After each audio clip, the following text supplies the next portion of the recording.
रविंदर रैना को property tax के ऊपर एक लफ्ज़ नहीं निकल रहा है, क्योंकि उसको मालूम है कि मेरी कोई सुनने वाला ही नहीं है। मैं एलजी के पास जा नहीं सकता हूँ। दिल्ली गया था, वहाँ से धक्के मार के निकाल दिया गया कि आप चुप करके बैठिए, एलजी को काम करने दीजिए। क्या आप चंडीगढ़ और मुंबई जैसी सिटीज़ की फैसिलिटीज़ जम्मू कश्मीर में दे रहे हैं?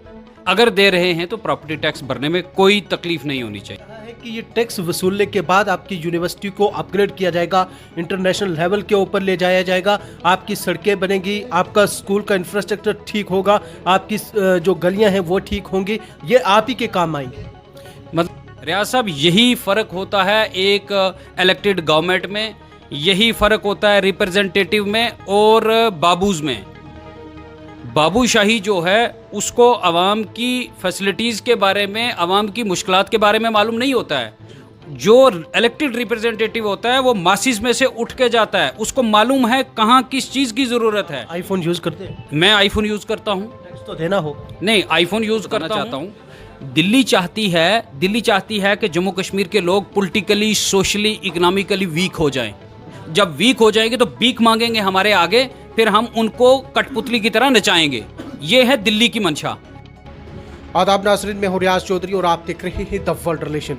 जम्मू कश्मीर में प्रॉपर्टी टैक्स के निफाज के लिए सरकार की तरफ से अहकाम जारी किए हुए हैं और इस सिबन में लगातार सियासी रहनुमाओं की तरफ से भी ये कहा जा रहा है कि ये टैक्स जो है वो, या हुक्मनामा जो है वो वापस लिया जाए और यहाँ पे अभी टैक्स लोग जो है वो नहीं दे सकते, उस कंडीशन में जो है वो नहीं है। लेकिन लेफ्टिनेंट गवर्नर की बात करें तो उनका पलटवार सियासतदानों के साथ साथ उन लोगों को जो जम्मू कश्मीर में बंद की काल भी जो है वो देने के लिए सामने आए हैं और ये कहना है कि अगर आप मोबाइल चला सकते हैं, आईफोन यूज़ कर सकते हैं, अगर आप यहाँ पे इंटरनेट इस्तेमाल कर सकते हैं तो आपको टैक्स भी जो है वो देना होगा। इस सब पे हम बात करेंगे। हमारे साथ पीडीपी के सीनियर लीडर एडवोकेट शौकत साहब स्टेट सेक्रेटरी है, इनसे जानेंगे कि शौकत साहब का क्या रद्द अमल जो है वो इसके ऊपर रहेगा। शौकत साहब क्या कहना चाहिए? लेफ्टिनेंट गवर्नर का कहना है कि अगर आप आईफोन यूज़ करते हो, अगर आप इंटरनेट यूज़ कर सकते हो तो आपको टैक्स देना हो। नहीं, देखिए, सबसे पहली बात यह है कि क्या जम्मू कश्मीर के लोग जो हैं उन पर प्रॉपर्टी टैक्स लगाया जाना चाहिए या नहीं? क्या आप चंडीगढ़ और मुंबई जैसी सिटीज़ की फैसिलिटीज़ जम्मू कश्मीर में दे रहे हैं? अगर दे रहे हैं तो प्रॉपर्टी टैक्स भरने में कोई तकलीफ नहीं होनी चाहिए। लेकिन अगर मैं ये समझता हूँ कि चंडीगढ़ और मुंबई जैसी सिटीज़ की जो फैसिलिटीज़ हैं वो जम्मू कश्मीर के लोगों को देने के लिए मुझे लगता है अभी लेफ्टिनेंट गवर्नर साहब को अगले 30 से 50 साल लगेंगे। उन्होंने कहा है कि ये टैक्स वसूलने के बाद आपकी यूनिवर्सिटी को अपग्रेड किया जाएगा, इंटरनेशनल लेवल के ऊपर ले जाया जाएगा, आपकी सड़कें बनेंगी, आपका स्कूल का इंफ्रास्ट्रक्चर ठीक होगा, आपकी जो गलियां हैं वो ठीक होंगी, ये आप ही के काम आएंगे। मतलब मैं ये समझूं कि लेफ्टिनेंट गवर्नर साहब हैं, वो ये कहते हैं कि हम काम पहले करेंगे, कानून बाद में बनाएंगे।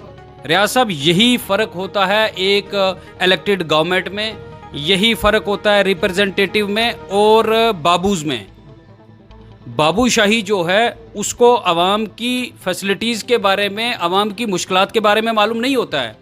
जो इलेक्टेड रिप्रेजेंटेटिव होता है वो मासिस में से उठ के जाता है, उसको मालूम है कहाँ किस चीज़ की ज़रूरत है।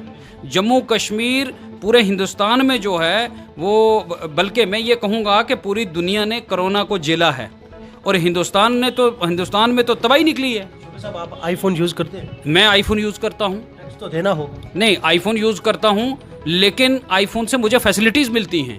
इंटरनेट की आपने बात की है, अगर गवर्नर साहब ये कहते हैं कि आप इंटरनेट यूज़ करते हैं तो उससे मुझे फैसिलिटीज़ मिलती हैं। मैं गवर्नर साहब से पूछना चाहता हूँ, क्या आप मुझे ये बाद में मत दें, आप पहले आप मेरी रोड्स को चंडीगढ़ की जैसे बनाएं, मुंबई जैसी बनाएं, मेरी गलियों को आप चंडीगढ़ जैसी गलियां बनाएं, मेरे घर को जो है वो जो एसेंशियल सर्विसेज हैं उनकी एक्सेस जो है वो उसको यकीनी बनाएं। उसके साथ साथ आप मुझे जो है वो सारी फैसिलिटीज़ दे दें जो चंडीगढ़ में होती हैं, जो मुंबई शहर में होती हैं। उसके बाद ये फैसिलिटीज़ देने के बाद गवर्नर साहब आइए, हम आपको प्रॉपर्टी टैक्स देंगे। लेकिन मैं ये आपको कहना चाहता हूँ कि अजीब बात है, सरकार तो 1 अप्रैल से नाफिज कर रही है। नहीं वो करे, हम सरकार को रोक नहीं सकते हैं, वो सरकार होगा, सरकार करे, होगा। लेकिन नहीं इतना जल्दी मुझे नहीं लगता है कि जम्मू कश्मीर के लोग जो हैं वो तैयार हैं। जम्मू कश्मीर के लोग ये मांग कर रहे हैं कि पहले हमें वो फैसिलिटीज़ दीजिए, हमें कंपेयर मत करिए आप चंडीगढ़ और मुंबई जैसी शहरों के साथ, हमें कंपेयर मत करिए। और मैं ये मतलब बड़ी अजीब बात है कि मैं वो एक्ट पढ़ रहा था, उसमें जो कानून बनाया गया है वो कानून ये है कि अगर आप टीन का शेड डाल के अगर बैठा है गरीब आदमी, टीन का शेड, उस पर भी टैक्स देना पड़ेगा। तो मुझे ये गरीब पे नहीं, मुझे ये नहीं, कहाँ तो गरीब के पास क्या कोई महल बने हुए हैं? रियाज साहब, गरीब आदमी ने टीन ही डाला हुआ है ना, तो अगर आप टीन का शेड डाला हुआ उसके ऊपर भी अगर आप प्रॉपर्टी टैक्स लेंगे तो मैं ये समझता हूँ। गुज़श्ता दिनों में चीफ सेक्रेटरी की तरफ से एक मीटिंग जो है वो ली गई जिला अफसरान के साथ, उन्होंने कहा कि गरीब के साथ जो है वो टैक्स उनको नहीं देना। नहीं, मैं यही तो चीज़ इस सरकार की समझ नहीं पा रहा हूँ। एलजी एडमिनिस्ट्रेशन जो है, बेसिकली एलजी एडमिनिस्ट्रेशन या तो वो किसी के कहने पर काम करती है तो या उसकी इनकम्पिटेंसी है। क्या मानते हैं किसके कहने पे?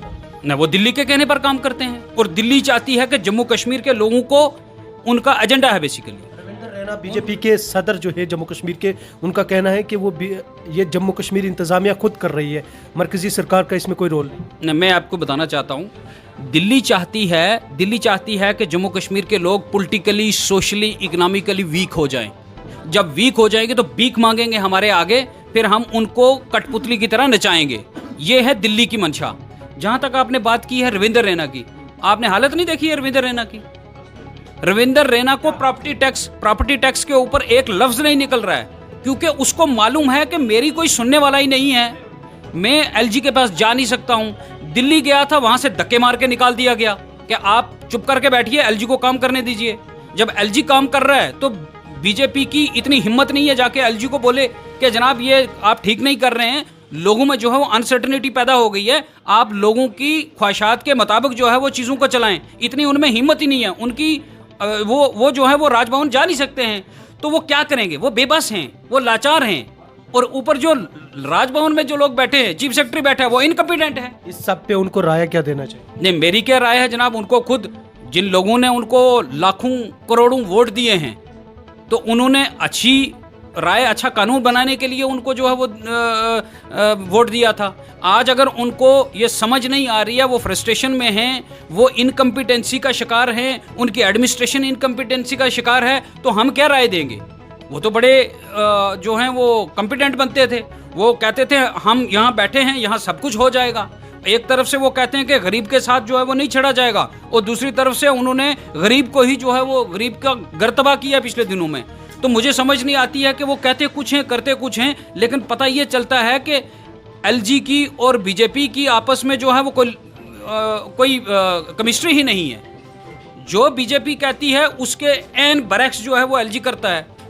तो मैं ये कहना चाहता हूं कि आप कुछ भी करें, बीजेपी जो है वो फेल हो चुकी है बेसिकली, और जम्मू कश्मीर की एलजी सरकार जो वो भी फेल हो चुकी है। मुख्तसर ये कहना है कि आप टैक्स नहीं दें, नहीं देना होगा। नहीं, मुझे नहीं लगता है, जम्मू कश्मीर के लोग जो हैं इस पर तैयार नहीं हैं, और मैं पूरी सपोर्ट करता हूं जम्मू बार एसोसिएशन को, जिन्होंने बंद की कॉल देने का भी उन्होंने ये जो है ये डिस्कशन की है, और मुझे लगता है वो बंद की कॉल भी देंगे। हम उनके साथ हैं।